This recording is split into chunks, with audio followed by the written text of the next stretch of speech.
La emisión está comenzando. Todos los asistentes están en modo de solo escucha.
Bien, muy buenas tardes a todos. Bienvenidos a una edición de nuestro webinar de HCN World.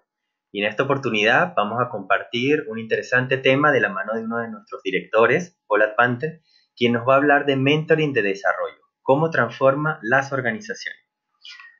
Antes de comenzar, quiero saludar a toda nuestra red de business partners, quienes se encuentran conectados ya a nivel mundial, quienes están ofreciéndole una serie de formaciones y entrenamientos a nivel internacional, y pueden buscarlo a través de nuestra web www.hcnworld.com. Saludamos también en especial a nuestro business partner de Colombia, Liderazgo en Acción, quienes también están liderizando o gestionando esta próxima certificación que vamos a tener en el mes de abril sobre mentoring de desarrollo. Saludamos a Jorge y a todo su equipo. Bien, antes de iniciar formalmente, quiero conocer un poco quiénes están conectados. Vamos a ver desde dónde se están conectando. Y para eso les va a aparecer en la pantalla una breve encuesta y ustedes la pueden contestar de acuerdo al lugar donde estén. Que bien sea en Norteamérica, en Centroamérica, en Sudamérica y en Europa.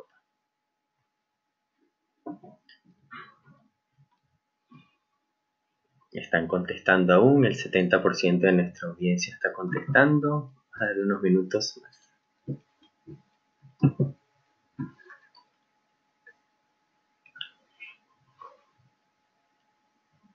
Bien, ahora sí.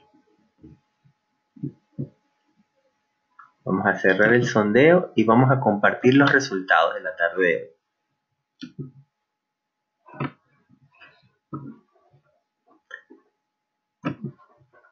Bien, un 10% se están conectando desde Centroamérica, un 81% desde Sudamérica y un 10% desde Europa. Vamos a continuar conociéndonos un poco más. Y me gustaría conocer si los que están conectados la tarde de hoy son coaches certificados. ¿Quiénes de los asistentes de la tarde de hoy se han certificado como coach?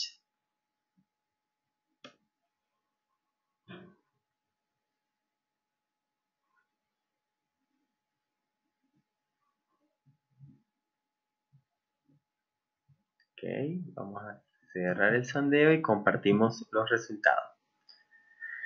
Oye, la audiencia de hoy está casi que muy pareja. Un 48% son coaches certificados y un 52% aún no lo son. Para los que aún no lo son, los invito a conectarse a la red de Business Partner de HCN World, www.hcnworld.com, en nuestra sección de calendario, y buscar la certificación que tenemos en el país donde se encuentren. Ahora vamos a conocer el último sondeo que vamos a ver. ¿Quiénes son mentores certificados? ¿Quiénes de los que actualmente han tomado una certificación profesional en mentoring?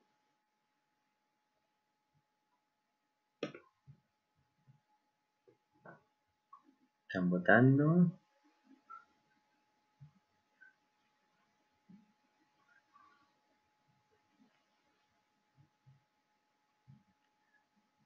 Bien. Cerramos y compartimos los resultados.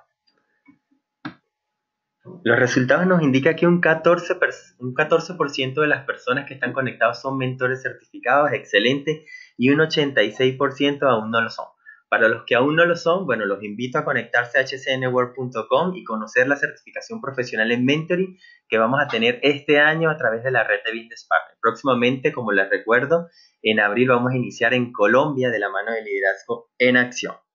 Ahora sí, no quiero quitarles más tiempo y compartir la pantalla con Paul Advanter, quien nos va a conversar la tarde de hoy. A ver, un segundo.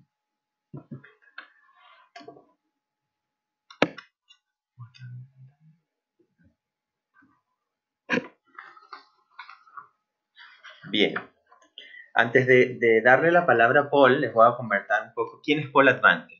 Paul Advanter es autor de más de 20 libros de coaching, mentoring y PNL e hipnosis. También están traducidos al inglés y al portugués.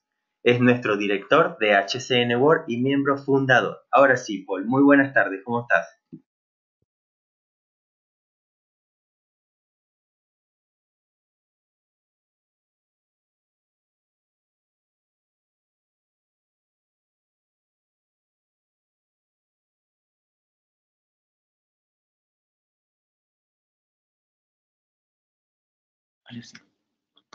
Buenas tardes. Un Gracias. gusto estar con ustedes. Gracias, Holvin, por la introducción y presentación. Es un placer, como siempre, poder hablar con nuestros alumnos, exalumnos y tal vez futuros alumnos que estarán siguiéndonos y trabajando codo a codo con nosotros. En esta ocasión, quisiera hablarles a ustedes sobre mentoring para desarrollo y cómo transformar a las organizaciones en función del mentoring. Así que gracias por estar acá. Y quisiera comentarles, dentro de lo que es el tema, en realidad el objetivo es amplio.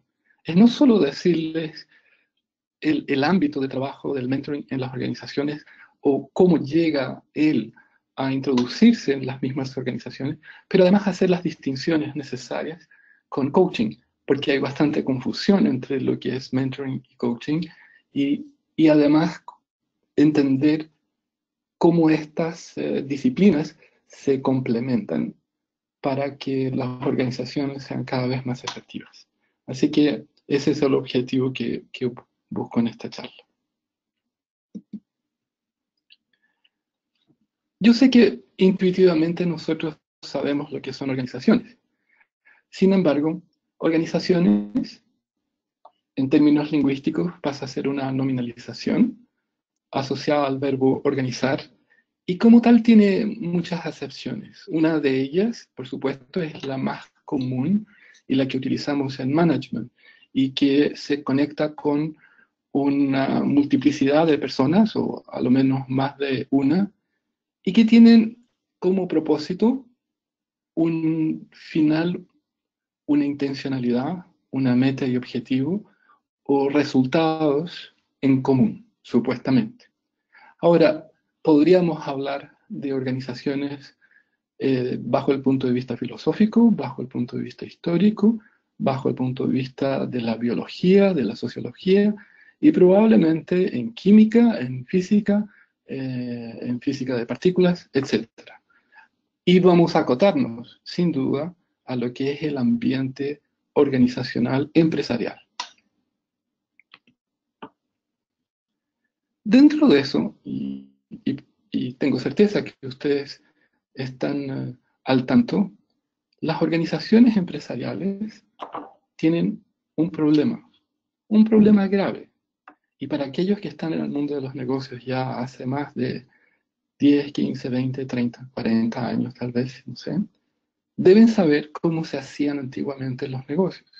Y estos negocios se hacían a través de un plan estratégico. Entonces, los gurús, las directivas de las empresas y organizaciones Se juntaban una vez al año y tiraban líneas y diseñaban esos planes fantásticos, que por supuesto se daban. O sea, eran planes que se hacían a 1 año, 2 años, 3 años, 5 años, 10 años, 15 años. Eso extrañamente hoy día ya no es tan factible hacer. O sea, se pueden tirar líneas, que son más bien direcciones, pero los cambios son tan vertiginosos que el planning es casi táctico en vez de estratégico. A consecuencia de la existencia de los plannings que han cambiado, se conecta con las innovaciones. Y las innovaciones, no solo en términos de lo que es tecnología, se refiere a procesos, se refiere a manera de entender negocios, de lo que es necesario o no, de la abundancia de aplicaciones de software. Ahora que antiguamente, por ejemplo, si ustedes quisieran conseguir un ERP caro, había que comprar lo que existía, que hoy día casi se refieren a 2 o 3 veces, pero era eso y costaban millones de dólares. Hoy día igual existen esas empresas, sin embargo existen ERP casi a precio de banana, donde el costo es la instalación. O sea, el diferencial de innovación y tecnología que antes era importante deja de estar. El dinero, que era un factor también limitante para producir cambios, si usted está en un buen negocio y el banco lo evalúa a usted y considera que su negocio es bueno, va a conseguirlo. Y si además tiene buenas ideas, tenga certeza que va a conseguir dinero como lo necesita. Por otro lado, y esta es una recomendación, si un banco encuentra que su negocio no merece recibir un préstamo, tome la recomendación del banco, sálgase de ese negocio.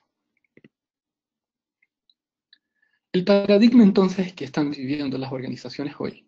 Primero, procesos cambiantes, procesos que están asociados a automatización y ustedes ya pueden ver en muchos supermercados, por ejemplo, como los cajeros que antiguamente eran personas, empiezan a ser reemplazados por computadores donde las personas empiezan a pagarse, a cobrarse y, y lo vemos cada vez más y más. Máquinas que son re, responden automáticamente para compra de distintos servicios o productos en los cuales ya no hay alguien en un call center.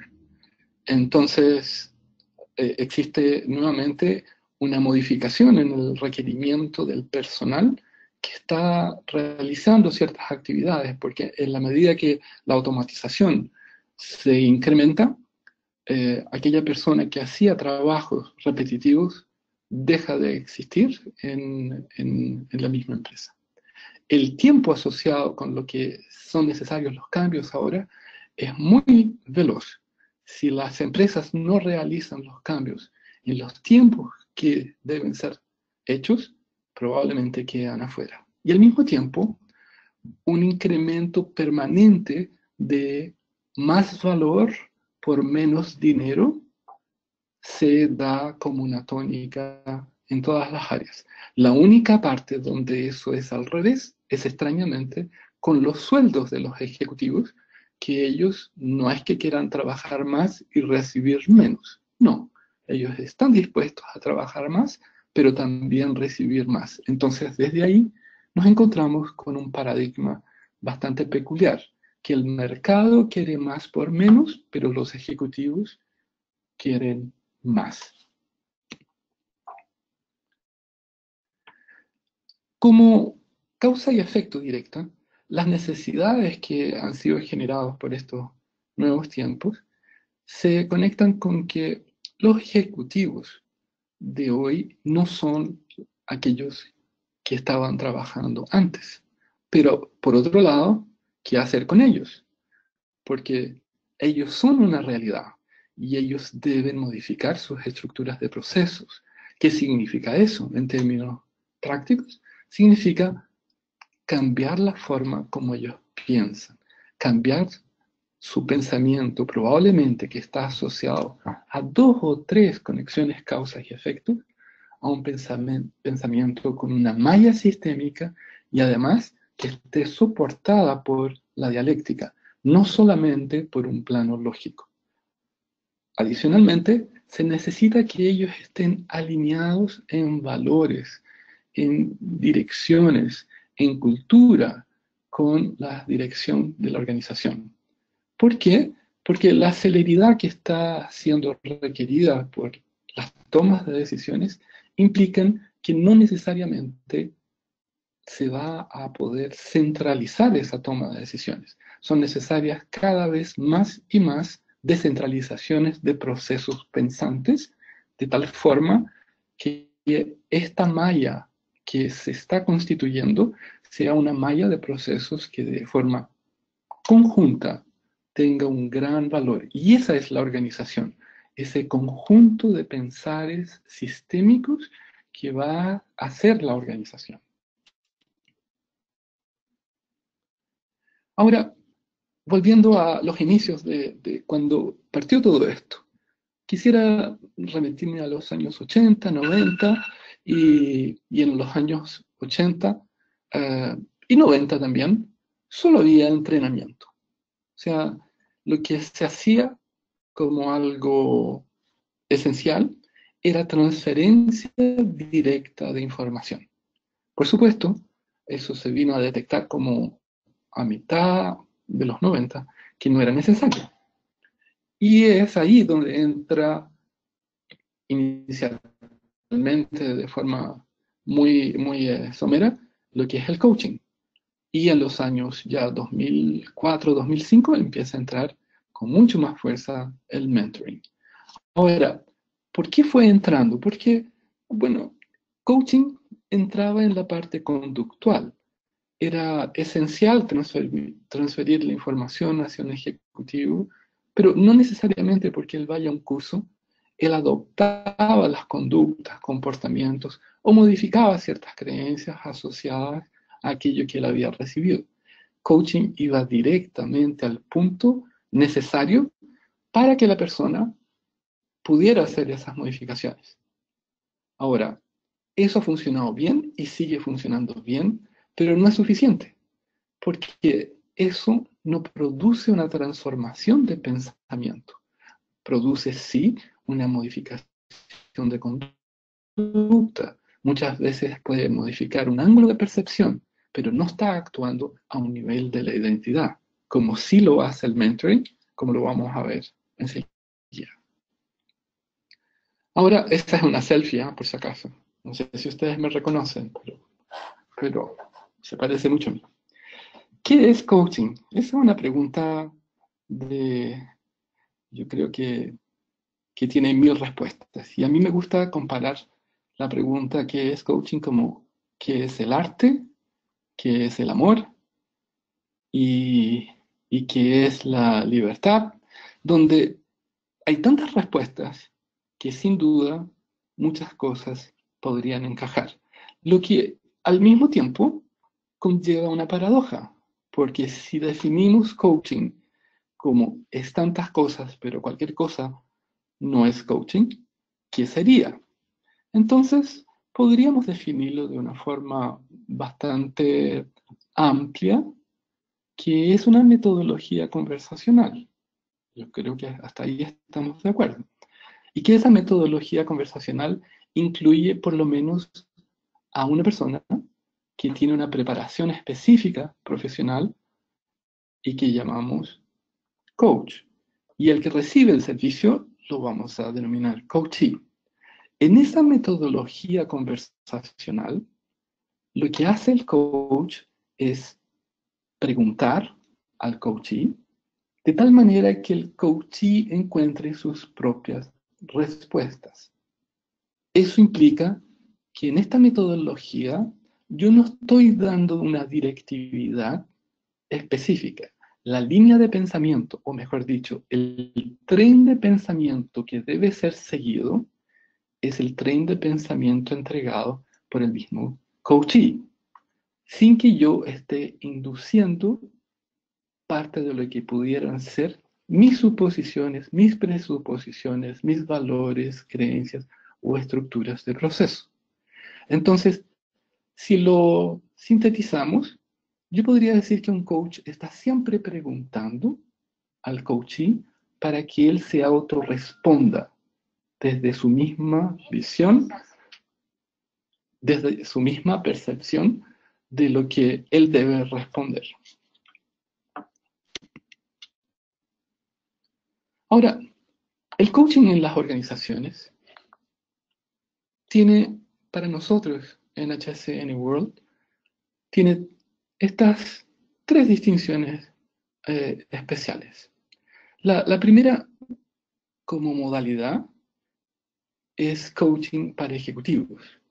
Y en eso de ejecutivos podríamos hablar de middle management y también top management, donde hay personas que están encargadas de llevar adelante planes y que tienen una cierta y relativa injerencia sobre la organización, donde ellos sí ejecutan planes maestros, crían dentro de esos planes maestros, pero no cambian el destino de la organización. A diferencia de coaching para líderes, que también lo vamos a llamar coaching de desarrollo, donde este líder, por ejemplo, alguien como Steve Jobs, sí puede cambiar el destino de la organización, él puede cambiar de rumbo, puede cambiar de negocio, puede hacer lo que quiera, dentro de un marco que probablemente los accionistas, los stockholders van a aceptar o no, pero él sí tiene mucha fuerza para hacerlo. Adicionalmente, podríamos decir que algo esencial en las organizaciones es el team coaching, coaching de equipos. Ustedes bien deben saber que casi 80% de los problemas en las organizaciones se relacionan con comunicaciones en los equipos. Y finalmente, una modalidad menos conocida que tenemos es coaching de negocios, donde lo que está haciendo el coach es un proceso de consultoría. Ahora, ustedes me van a decir, es que coaching no es consultoría. Bueno, sería un grave error engañarnos a nosotros mismos diciendo que coaching no es consultoría, porque tenemos todas las mismas características. La única diferencia entre un consultor y un coach es que el coach no tiene conciencia que hace consultoría, porque su nivel de servicio implica que él está entregando solamente preguntas para que el coachee autoaprenda. Pero ese es su servicio, ese es su know-how. Entonces, en coaching de negocios, el coach está entregando servicios como un consultor para que la organización pueda desarrollar nuevos productos, pueda hacer fusiones, pueda introducir nuevos servicios en el mercado. ¿Y quién es el coachee en este caso? En realidad es la misma empresa. Es curiosa esa modalidad porque usa todas las herramientas de coaching, pero se está coachando a un ente abstracto. Ahora, me gustaría hablar de algo que probablemente caerá mal. Y tiene que ver con los abusos que he escuchado últimamente sobre qué es coaching. Y dentro de eso, de una definición de lo que es coaching, he escuchado cosas así como que ahora, en algunos países y en algunos lugares, coaching está teniendo una muy mala reputación. ¿Y por qué? Porque, bueno, ustedes se pueden imaginar que si llega un coach y dice a un directorio de un banco, mira, mi forma de solucionar los problemas de usted, señor banco, es haciendo coaching con danzas primales y tambores, o yo hago coaching con conexión energética, hago coaching ericksoniano, o sea, nada más opuesto, o hipnocoaching, neurocoaching, coaching holístico, coaching cristiano, coaching transgeneracional, coaching motivacional, psico-coaching, no sé si es psycho-coaching. En Chile, ustedes tal vez no lo crean, pero los chilenos sí lo saben, tenemos una farmacia que ofrece dermocoaching. Mi hijo, que es cantante, participó en Chile hace 2, 3 años, me parece, en un programa que se llamaba The Voice. Y él un día se me aproxima y me dice, mira papá, quería comentarte que ahora soy colega tuyo, soy coach en el programa The Voice. O sea, en realidad la palabra coaching está absolutamente manoseada. Y es cierto, antiguamente se entendía como un coach, como un entrenador o un profesional especializado que hacía algo muy específico con conocimiento específico, pero no es lo que nosotros llamamos. También hay que hacerse cargo, y yo me hago cargo de esto, de que si eso está pasando es porque no se están hablando las cosas que deben ser dichas. Como por ejemplo, mencionar todas esas categorías y clasificaciones de coaching que no me parecen que sean consideradas coaching, con el debido respeto del funcionamiento. O sea, está bien que existan y todo, pero se escapan a las definiciones de coaching. Por otro lado, uno podría decir, bueno, pero coaching evoluciona. Es cierto, porque podríamos decir los pintores clásicos evolucionaron y llegaron a lo abstracto. O sea, ustedes pueden ver el desarrollo de Picasso, cómo llega él a sus procesos cubistas. Pero casi todos los buenos pintores que llegan a estos procesos también saben hacer lo clásico. Y es distinto a alguien que de repente empiece a hacer, no sé, coaching motivacional, transgeneracional, con tambores y danzas primales, que no necesariamente sabe lo que es coaching y lo ofrezca como tal. Entonces, ese abuso que se está dando, creo que debe ser comunicado a nuestros clientes, debe ser establecido y me parece estupendo que se ofrezcan como servicios, pero sin el nombre que está ocupando la palabra coaching. Lo otro que también he visto que se da es la utilización de la meta y objetivo como una categoría lógica de un servicio. O sea, como coaching eh, para vendedores. O sea, en realidad nada más considerado como un oxímoron, porque ¿de qué forma un vendedor va a coachear a su cliente si no le va a dejar la libertad eventual de que se vaya a la competencia? ¿Será que le va a hacer preguntas tales de que llegue a concluir que en realidad los mejores productos están afuera y no con él? Entonces, si se dan cuenta, esos abusos deben terminar. Algo también que me gustaría mencionar es el team building, que existe y muchos de nuestros alumnos hacen team coaching y funciona de maravillas cuando se mezcla team building con team coaching. Sin embargo, el team building como tal, solamente como una aventura, deja de tener sentido porque pasa a ser acontextual. Es un aprendizaje que una vez que el participante vuelve a su contexto, deja de tener la información que fue aprendida en ese momento. Ahora, ¿qué es mentoring? Mentoring es un proceso de facilitación de desarrollo de pensamiento en la cual también tenemos dos personas. Siento que una es mentor, el otro es mentee, llamado así, y es un proceso de incremento o de desarrollo de la base epistemológica del mentee. Sin embargo, y esa palabra suena fea, base epistemológica, sería como el conocimiento llevado a los músculos que se transforma como en sabiduría. Ese proceso de desarrollo que se da en el largo del tiempo, en general, lo que buscamos es acelerarlo. O sea, el mentor está siempre preocupado de que su mentee piense mejor. Entonces, en la facilitación de un incremento de pensamiento, se está trabajando a nivel de la identidad. Y por eso que el mentoring es bastante profundo, casi de forma inmediata, en la cual el mentor también hace preguntas, pero preguntas de desarrollo, que son distintas a las preguntas que típicamente hace un coach conductual.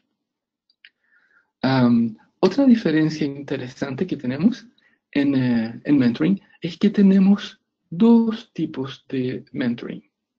El primero, y es el más conocido, es el llamado mentoring de conducta, el behavioral mentoring, y el de conducta o patrocinio, donde en realidad lo que tenemos es un mentor que no ha estudiado para ser mentor y que hace una transferencia directa de información.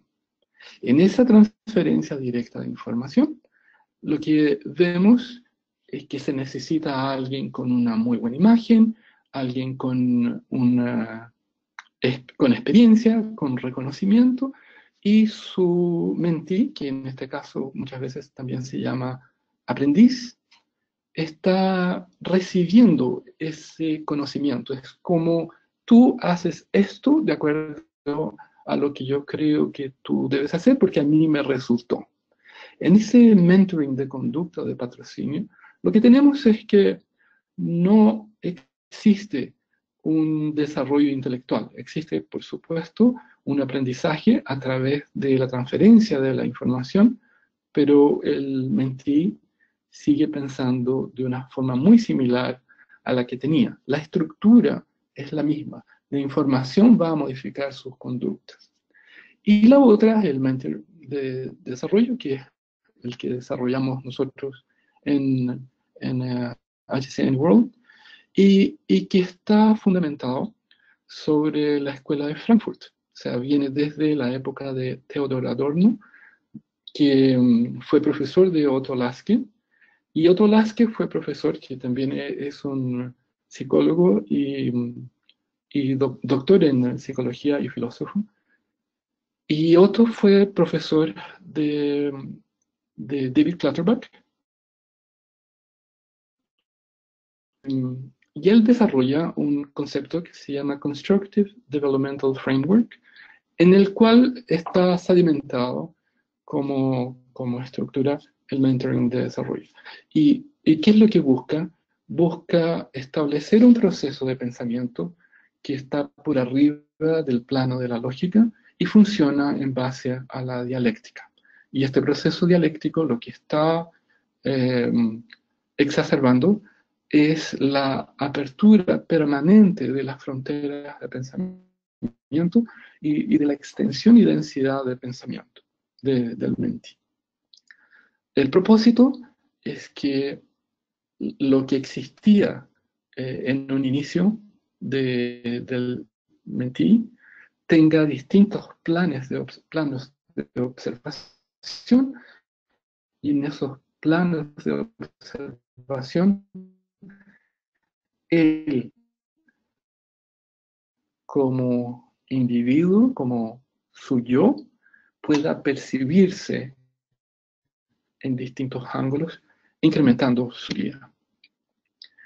Entonces, dos distinciones también. Y esas distinciones son formar mentores profesionales. Nosotros formamos mentores profesionales para que ellos, una vez que estén capacitados, puedan establecer programas de mentoría en las organizaciones y también, por supuesto, hacer sesiones de mentoring. Estos mentores profesionales, por otro lado, van a formar mentores internos en las organizaciones. Y me gustaría también mencionar, de forma muy somera y rápida, ciertas distinciones entre coaching y mentoring. Dentro de ellas podríamos hablar de las semejanzas. Ambas metodologías utilizan preguntas. Dentro de las diferencias podríamos decir que estas preguntas en coaching por lo general son orientadas hacia lo positivo, y en mentoring da igual, entre positivo y negativo. Entre semejanzas podríamos también decir, coaching tiene una orientación hacia el logro de transformaciones y cambios, más bien cambios que transformaciones, y mentoring más bien orientados hacia las transformaciones, más que a los cambios. Dentro de las diferencias esenciales podríamos plantear el coaching está orientado a logros de metas y objetivos de forma muy puntual, muy específico, muy acotado. O sea, son 8, 10 sesiones, 7, máximo 12 sesiones, y algo debe ser conseguido. Una modificación conductual debiera ser obtenida.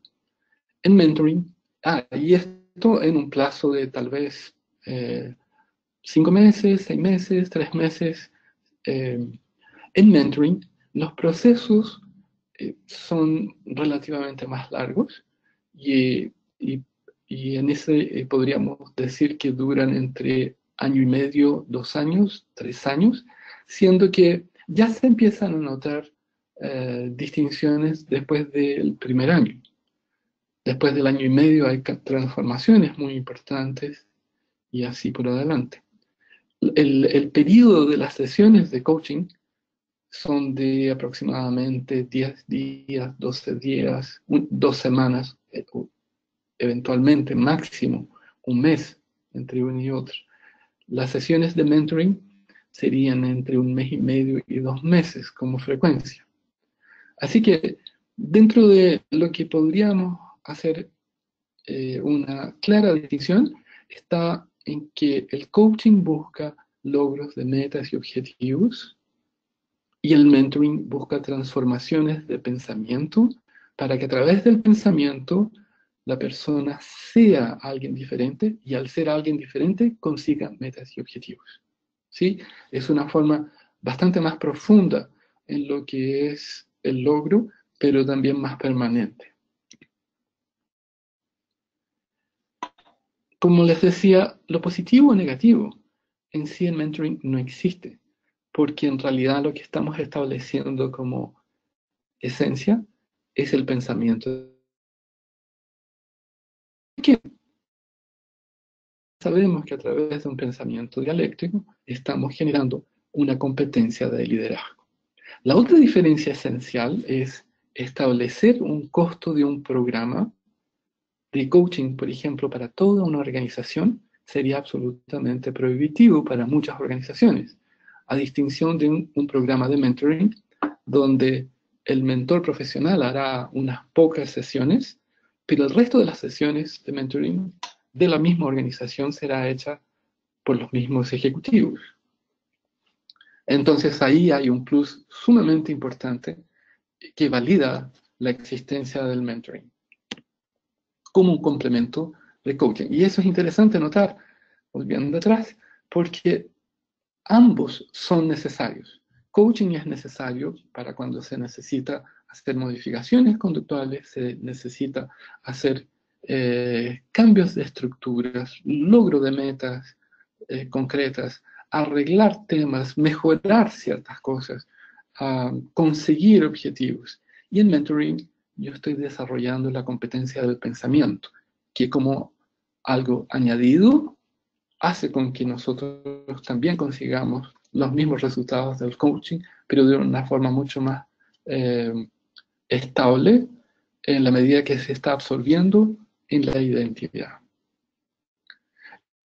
Entonces, el mentor profesional lo que va a hacer es establecer un programa de mentoring en la organización. ¿Y qué significa eso?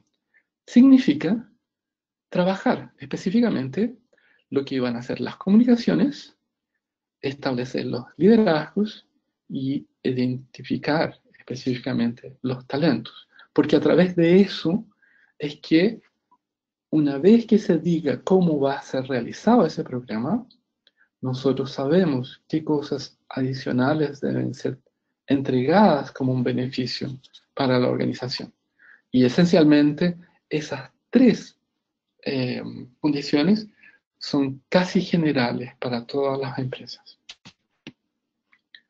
Beneficios adicionales que podríamos decir están asociados y principalmente con lo que partí diciendo, ¿no? Si ustedes se recuerdan, las organizaciones modernas, para poder enfrentar estos cambios que están siendo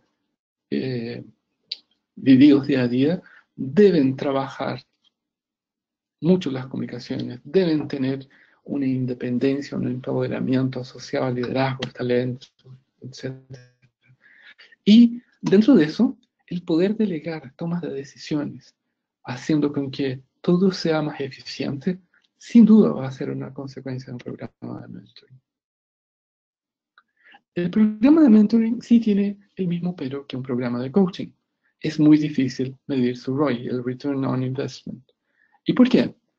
Porque no necesariamente se puede evaluar cuánto yo estoy obteniendo como resultado en un balance. O sea, la cantidad de variables que una organización tiene es tal que sería injusto asociarlo a lo que es el plano financiero solamente. Es como si yo les pidiera a ustedes cuál es la rentabilidad que tienen ustedes con sus hijos o con sus parejas. Probablemente, no sé si ustedes lo sacan, pero probablemente tienen un ROI negativo. Sin duda, financieramente es un muy mal negocio, pero por alguna manera ustedes los mantienen porque les entrega placer. Entonces, el programa de mentoring va a ser complejísimo medir el ROI, pero si ustedes quieren medirlo, y eso yo me recuerdo de mis primeras clases de física en la universidad, en la escuela de ingeniería, el profesor de física dijo, si ustedes quieren medir lo que sea, todo es ecuacionable. Entonces, por ejemplo, se podrían hacer pequeños algoritmos asociados a eh, mejora de las comunicaciones, tomas de decisiones, participación en nuevos programas, innovación, empoderamiento, etcétera, de forma cualitativa y que eso cualitativo se transforme después en algo cuantitativo. Algo que sí es fundamental, como por el lado de la organización, es la claridad de lo que buscan. O sea, será esencial que definan qué es lo que quieren. Tal vez cuatro, cinco, tres temas muy específicos asociados a la cultura, asociados a un cambio que los apalanque en un otro nivel, ya sea por ejemplo, innovación, ya sea como generar una cultura de tendencias de áreas, etcétera, o de colaboración. Esos temas, sin duda, son esenciales que sean transmitidos de forma correcta hacia el mentor profesional para que arme su proyecto. De igual manera, el propósito con el cual se está diseñando va a ser fundamental para el mentor profesional. Y lo otro que me gustaría mencionar a ustedes es que mentoring está hecho, pero mandado a hacer para trabajar con R. Está muy bien que manejen los KPI, sus BSCs, no sé si ustedes ubican los términos, pero si no, San Google los ayudará. Los OKRs funcionan muy bien con mentoring porque permiten establecer niveles de comunicación profundos asociados hacia la organización y a la conexión con los ejecutivos. Para sintetizar lo que se está dando, me gustaría que tuvieran presente que el mentor profesional debiera diseñar, implementar y mantener el proyecto de mentoring en la organización en conjunto con la gente de Human Resources o de DevOps.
Ya. Por favor, ¿pueden informarme si me escuchan? Estamos solventando el detalle del audio. Ahora sí. ¿Tú sí? No, fue tú. Ok, de acuerdo. Sí, pues igual llega. Pues. Ok, entonces les decía, el mentor profesional en el proyecto de mentoring, lo que va a tener como responsabilidad esencial es el diseño, la implementación y la mantención del mismo proyecto. Adicionalmente, él está formando los mentores internos, y estas dos cosas que eventualmente parecieran separadas, en realidad se mueven de forma conjunta. Esencial también para el programa de mentoring es tener el apoyo de la dirección, porque sin apoyo probablemente esto va a naufragar. La responsabilidad de los participantes, como en todo proceso humano fundamental, e igual hacer una distinción entre lo que es bossing y mentoring. O sea, bossing sería como aquella persona que solamente por tener una jerarquía se achaca la posibilidad de creerse mentor. No necesariamente ese que tiene mucha experiencia puede hacer una transferencia de información como la que esperamos en mentoring de desarrollo, que no es una transferencia de datos directos, no es transferencia de información directa. Pasa a ser una transferencia de información por una vía indirecta, donde el mismo mentí está incrementando su base de conocimiento. Entonces, ustedes verán que el programa de mentoring va a trabajar en el desarrollo del ejecutivo, en su proceso de pensamiento, va a ser una transferencia indirecta de información y además va a dar le la va a dar posibilidad la que el posibilidad mismo que el desarrolle mismo nuevos desarrolle caminos nuevos de hacia caminos dónde de ir. hacia dónde ir. El programa de mentoring va a ser un El programa de catalizador mentoring va a ser un catalizador positivo de su positivo pensamiento. de su Va a pensamiento. ser Va a ser algo que algo que va a entregar posibilidad de una mejor administración de tiempo. Va a entregar un proceso mutuo de aprendizaje. ¿En qué lo van a poder usar en la organización? Bueno, probablemente cambios de sucesión, cambios de cultura, adquisición de nuevas conductas en términos generales, como les comentaba, una mejor toma de decisiones, velocidad de procesos. Sin duda, es triste decirlo, pero va a producir un ahorro en términos de cuánta gente es necesario, porque en la medida que las personas pasan a ser más eficientes y entender mejor los procesos, van a de manera natural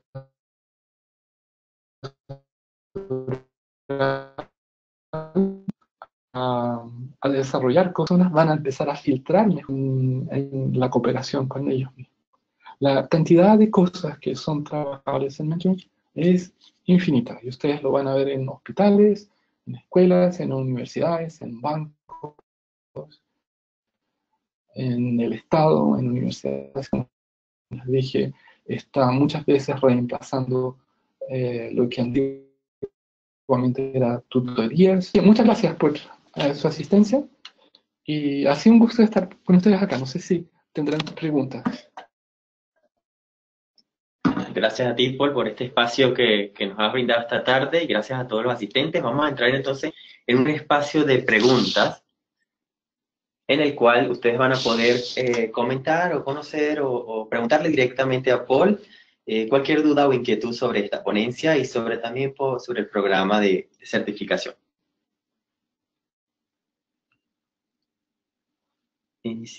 Ok. La primera pregunta es, en un programa de mentoring dentro de la organización, ¿cómo puede estar seguro que el mentor es el adecuado para el mentí? Manuel Rodríguez desde Bogotá. Hola Manuel, ¿cómo estás? Mira, lo que hacemos es entregarle las competencias al mentor profesional para que pueda dirimir cuáles son las competencias de ese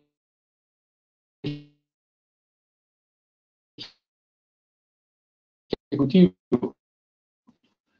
No es necesariamente cualquier ejecutivo que podría ser su mentee, así como hay que calificar bien al mentor, hay que calificar bien al mentee y hacer una buena estructura de matchings. Es esencial eso.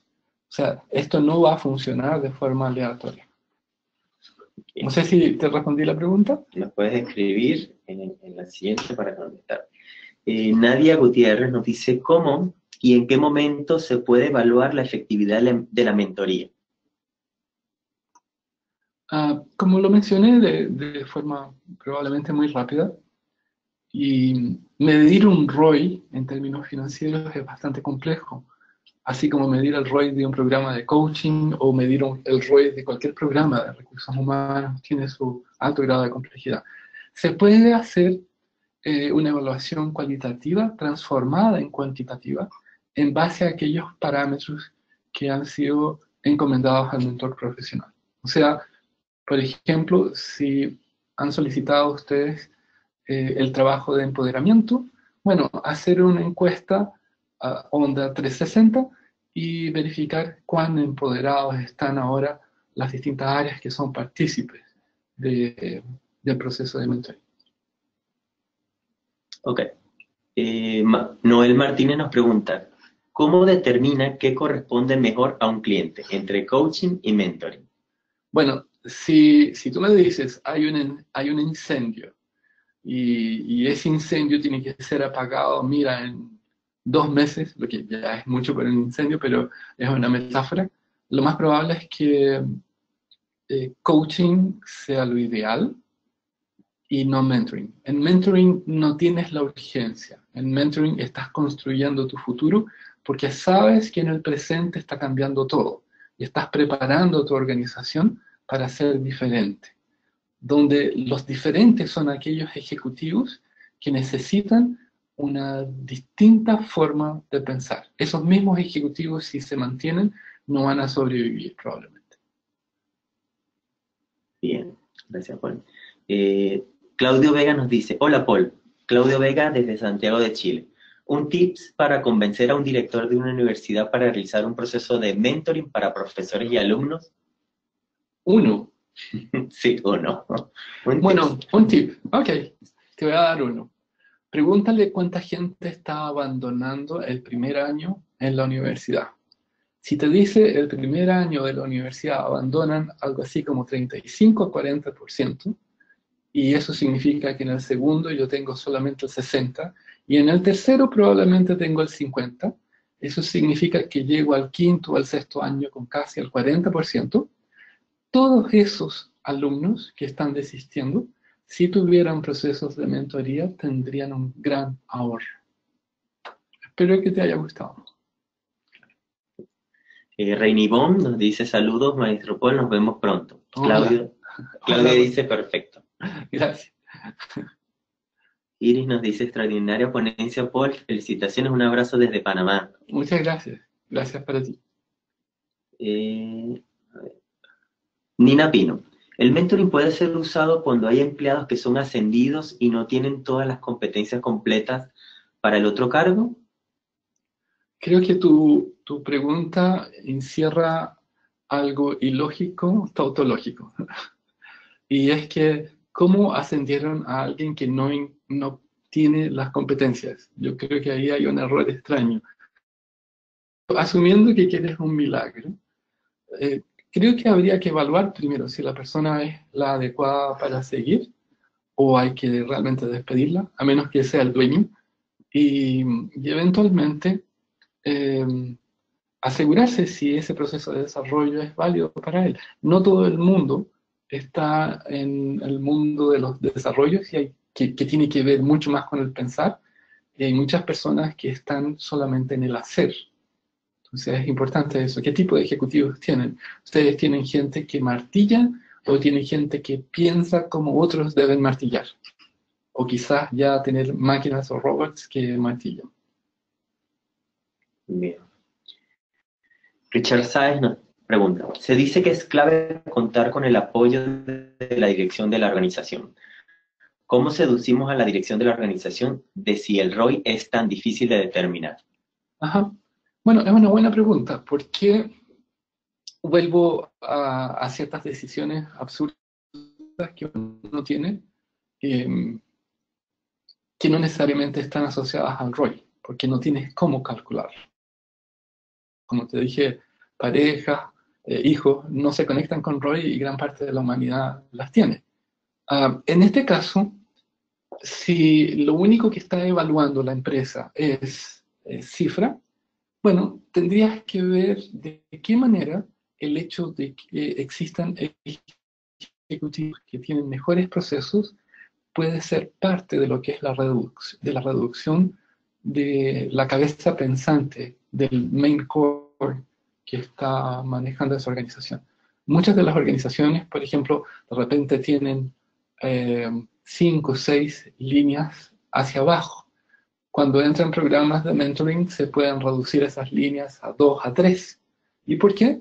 Bueno, porque si antes tú decías, mira, un ejecutivo top puede manejar entre 7 y 10 otros ejecutivos, hoy día tú dices, alguien que tiene coaching y mentoring puede manejar mínimo 7 a 10. O sea, eso implica que podrías llegar a tener muchísimo más gente siendo supervisada o manejada o gerenciada por un mismo ejecutivo que piense mejor, que no esté tan asociado al hacer. Y esa es una buena distinción entre lo que es el coaching, donde está muy asociado al hacer, y el mentoring muy asociado al pensar, siendo que ambos son necesarios, por supuesto. Bien, gracias, Juan. Alfonso González desde Bogotá nos pregunta cuáles son las fechas aquí en Bogotá. Te comento, Alfonso, tenemos una próxima certificación en abril que inicia 1, 2 y 3, el módulo 1, y el módulo 2, 6, 7 y 8 de mayo. 1, 2 y 3 de abril y 6, 7 y 8 de mayo. Para información, escribe directamente a mentoring@liderazgoenaccion.org. Eso en el caso de Colombia. También veo que me están preguntando desde Chile, y la próxima fecha en Chile es 9 y 10 de julio, módulo 1, 6 y 7 de agosto, módulo 2, y 10 y 11 de septiembre, módulo 3. Y el correo es contacto@academiaimpact.cl. Delaine Severich nos pregunta, ¿es posible trabajar con empresas que trabajan sin KPIs ni histórico de su performance? ¿Qué tan difícil es hacer mentoring con estas? Por supuesto, sí. ¿Delaney? Delaine es nuestra business partner para Bolivia. Delaney. Sí, hola, bienvenida. Delaney, por supuesto que es posible. De hecho, yo te diría que gran parte de las empresas medianas a chicas no trabajan con KPIs y gran parte de las empresas grandes recién están empezando a trabajar con OKRs. Entonces, por supuesto, sí, sí. Sí. Lo que sí, igual deberían tener metas y objetivos, o sea, porque algo debiera existir en términos de saber hacia dónde llegar. ¿Está bien? Nos contestas, Delaine, si está bien para ti. Bien. Okay. Jorge nos pregunta, ¿por qué debería certificarme como mentor? Oh, qué buena pregunta, Jorge. A mí me parece fundamental que nosotros generemos una actividad profesional seria. Como les dije, eso de tener coaching como dermo coaching y coaching espiritual, hipno ericksoniano, o sea, que genera una confusión y una falta de seriedad y profesionalismo es inaceptable. Me parece que es fundamental que la metodología del coaching de desarrollo, que es absolutamente distinta a lo que es un mentor de patrocinio o de conducta, donde le dice, haz esto, es lo que va a hacer la diferencia. O sea, una es una metodología, hay un proceso, hay una manera de enseñar a desarrollar pensamiento dialéctico asociado a logros de la organización, y lo otro es, bueno, transferencia directa de información, como se ha hecho desde siempre. Bien. Sí, bien. Bueno, nos acaba de llegar una última pregunta. ¿Cómo identificar quién de la organización puede formarse como mentor interno Y si todo líder o ejecutivo de la alta dirección debería tener las competencias de un mentor. Un abrazo desde Guayaquil, Ecuador, Juan Carlos. Hola Juan Carlos, un gusto. A ver, la pregunta era... ¿Cómo identificar quién de la organización puede formarse como mentor interno? Esa sería la pregunta. Ok. Bueno,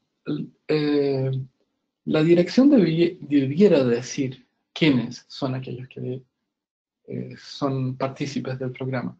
Y desde ahí hay una evaluación que hace el mentor profesional para ver si esa persona está dentro de las posibilidades de que sea o mentor interno o sea mentí.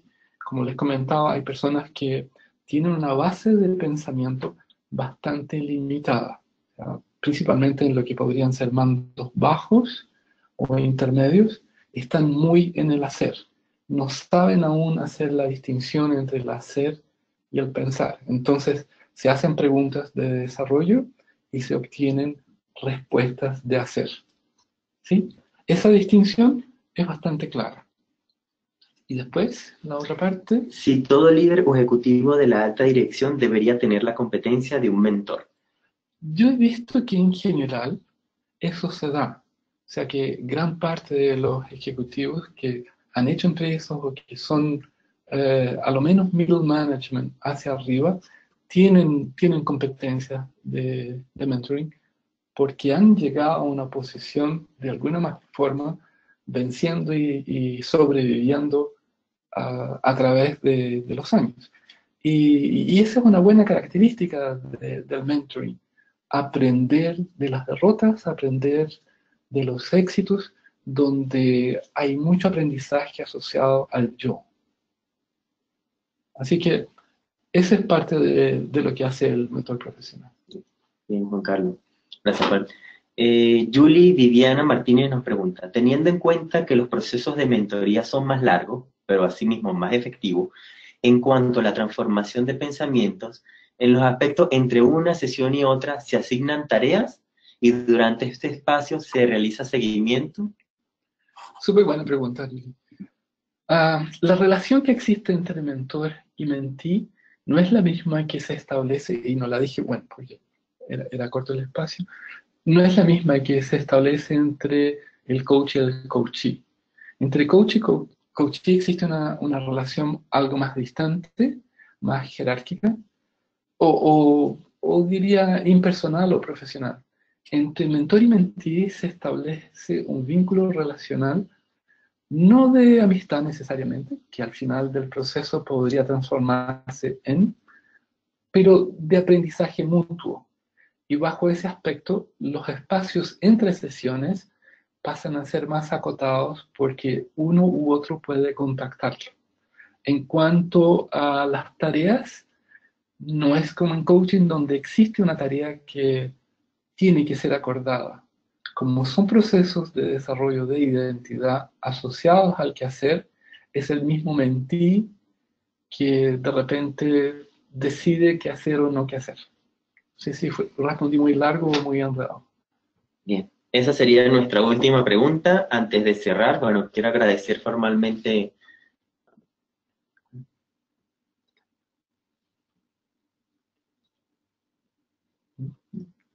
Antes de cerrar, quiero agradecerte por el espacio que nos has brindado esta tarde de hoy, en compartir con toda la audiencia internacional sobre qué es mentoring, conocer un poco más sobre esta interesante metodología. Muchas gracias a ti, Olvin. Muchas gracias a todos ustedes por estar y por las estupendas preguntas que hicieron. Gracias por todo y hasta una próxima ocasión. Sí. Un abrazo. Gracias. Y a los que están asistiendo, recuerden visitar hcnworld.com y conocer las próximas certificaciones que tenemos para todos ustedes. Recuerden que HCN World es la única organización a nivel internacional que ofrece esta formación con 2 respaldos internacionales. Contamos con el respaldo de CMA, es Coaching and Mentoring International, organización liderada por David Clutterbuck, y por supuesto el respaldo de HCN World. Muchísimas gracias. Recuerden visitar la página hcnworld.com. Vamos a estar próximamente en abril, el 1 de abril, va a estar Paul Advanter acompañado de Marisol Castillo, dictando la formación internacional. Muchísimas gracias y que tengan muy buenas tardes.